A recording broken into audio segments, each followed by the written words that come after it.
आज आपण घरच्या घरी राविओली कशी बनवायची ते पाहणार आहोत। ही एक इटालियन डिश आहे, बनवायला सोपी आहे, अगदी 3 स्टेपमध्ये तयार होते। आपण सुरुवात करूयात। सगळ्यात आधी आपल्याला 1 कप मैदा घेऊन त्याला चाळून घ्यायचे। यामध्ये थोडंसं मीठ घालायचं आणि थोडंसं तेल घालून व्यवस्थित त्याला मिक्स करून घ्यायचे। तेलही थोडंसंच घालायचं आपल्याला। तर कुठलंही रेग्युलर तुम्ही यामध्ये तेल घालू शकता, ऑलिव्ह ऑइल जर असेल तर तेही घालू शकता। आता हे मिक्स करून झालं की यामध्ये थोडं थोडं पाणी घालायचं आणि पिठाचा आपल्याला घट्ट असा गोळा तयार करून घ्यायचा आहे। जसं आपण पुरीसाठी पीठ बनवतो त्या पद्धतीचं पीठ आपल्याला बनवून घ्यायचं आहे, खूप पातळ करायचं नाही। या पद्धतीने पीठ छान भिजवून झालं की यावर झाकण ठेवायचे आणि हे 15 ते 20 मिनिट आपल्याला याला रेस्ट व्हायला ठेवायचे। आता पीठ रेस्ट होते तोपर्यंत आपण यासाठी लागणारं स्टफिंग करूयात। स्टफिंगसाठी एका मिक्सरच्या जारमध्ये मी पनीर घेतले, त्यामध्ये लिंबाचा रस घालायचा, साधारण 1 टेबलस्पून, 200 ग्रॅम एवढं पनीर आहे। त्यामध्ये 1 चमचाभर आपल्याला काळी मिरपूड घालायची, थोडंसं मीठ घालायचं आणि यामध्ये थोडंसं दूध घालून आपल्याला हे मिक्सरमध्ये छान याला ब्लेंड करून घ्यायचं। तर या पद्धतीने याला छान अगदी स्मूथ याची पेस्ट तयार करून घ्यायची। फक्त हे जे मिश्रण आहे पातळ व्हायला नको, नाही तर आपल्याला स्टफिंग करता येणार नाही, त्यामुळे अगदी थोडंसं दूध घालायचं। आता यामध्ये मी बॉईल करून घेतलेले स्वीट कॉर्न घातलेत, यासोबतच बारीक चिरून घेतलेली सिमला मिरची घातलेली आहे, ब्लांच करून बारीक चिरून घेतलेला पालक घातलेला आणि थोडी कोथिंबीर घातलेली आहे। आता हे सगळं मिक्स करून घेतलं तर आपलं स्टफिंग तयार आहे, बघू शकता या पद्धतीचं स्टफिंग करायचं आहे। आता आपलं जे पीठ आहे 15 मिनिटं रेस्ट झालेले एकदम मऊ करून घेते हाताने। आता यातला एक छोटासा गोळा घ्यायचा आपल्याला आणि याला छान आपल्याला लाटून घ्यायचे। वरतून थोडासा मी मैदा लावलेला आहे, मैदा लावून याला छान एकदम पातळ शीट आपल्याला याची तयार करून घ्यायची किंवा जशी आपण पातळ पोळी लाटतो त्या पद्धतीने अगदी पातळ याला लाटून घ्यायचं छान। तर बघू शकता आता पोळी लाटून झालेली, आपलं जे स्टफिंग आहे ते आपल्याला या पद्धतीने यावरती ठेवायचे। स्टफिंग जर पातळ झालं तर मग आपल्याला ते व्यवस्थित स्टफ करता येत नाही, राविओली तयार करता येत नाही, त्यामुळे स्टफिंग अगदी व्यवस्थितच बनवायचं आपल्याला। याला कडेनं थोडंसं पाणी लावून घ्यायचं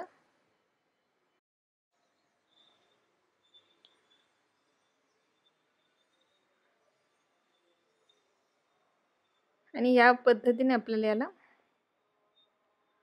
प्रेस करून याला कट करून घ्यायचं आहे। तर तुम्हाला असं जर जमत नसेल तर तुम्ही सरळ याची एक पुरी लाटून घेऊ शकता किंवा वाटीने कुकी कटरने याला कट करून घेऊ शकता आणि मग त्यामध्ये स्टफिंग तुम्ही करून घेऊ शकता। आता या पद्धतीने व्यवस्थित बंद करून घेतलं, एखाद्या कुकी कटरने किंवा वाटीने याला कट करून घ्यायचं आपल्याला आणि याच पद्धतीने सगळ्या मी राविओली तयार करून घेणार आहे। हे जे पीठ आहे काढून पुन्हा आपल्याला याची पोळी लाटायची आणि राविओली तयार करून घ्यायची। तर पाहू शकता या पद्धतीने मी मस्त राविओली तयार करून घेतलेल्या आहेत। याला आपल्याला बॉईल करून घ्यायचं आहे। तर पाणी मी अगोदर गरम करायला ठेवलेलं होतं, पाण्याला चांगली उकळी येऊ द्यायची आणि त्यामध्ये राविओली घालून आपल्याला यामध्ये थोडंसं मीठ घालायचं, थोडंसं तेल घालायचं आणि याला छान आपल्याला शिजेपर्यंत हे होऊ द्यायचं आहे किंवा वरती हे छान फ्लोट व्हायला लागलं की गॅस बंद करायचा आहे।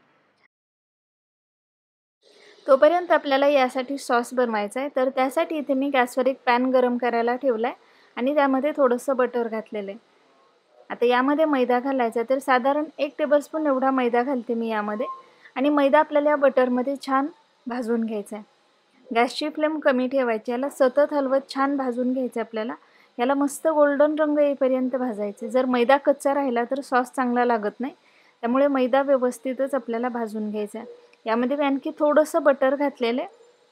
तर बघू शकता आपला जो मैदा आहे आता छान गोल्डन रंग आलेला आहे, त्याला मस्त भाजला गेलेला आहे। आता यामध्ये आपल्याला दूध घालायचं आहे। तर दूध एकदाच सगळं न घालता थोडं थोडं दूध घालायचं आपल्याला यामध्ये आणि याला मिक्स करत जायचं आहे, म्हणजे यामध्ये गुठळ्या होणार नाहीत। गॅसची फ्लेम सुद्धा कमीच ठेवायची। तर बघू शकता या पद्धतीने याला व्यवस्थित मिक्स करून घ्यायचं आपल्याला।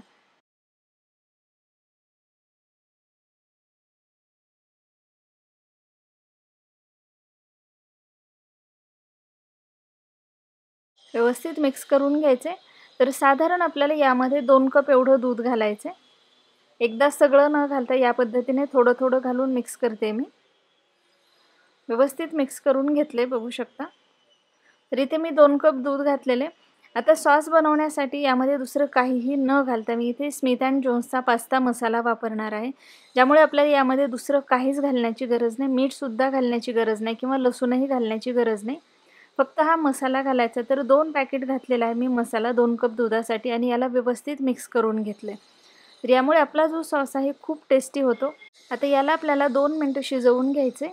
तर बघू शकता मस्त आपला सॉस तयार झालेला आहे, रंग खूप मस्त आला आहे। यामध्ये मी चीज घालणार आहे। तर चीज तुम्हाला आवडीनुसार तुम्ही कमी जास्तही घालू शकता यामध्ये।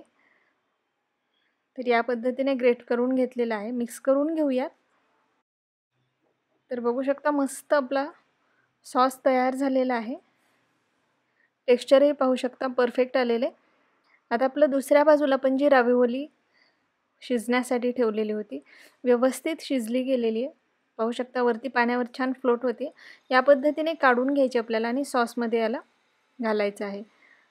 गॅसची फ्लेम अगदी कमी आहे। याला व्यवस्थित मिक्स करते आणि 1 मिनिटानंतर आपल्याला गॅस आता बंद करून टाकायचा आहे।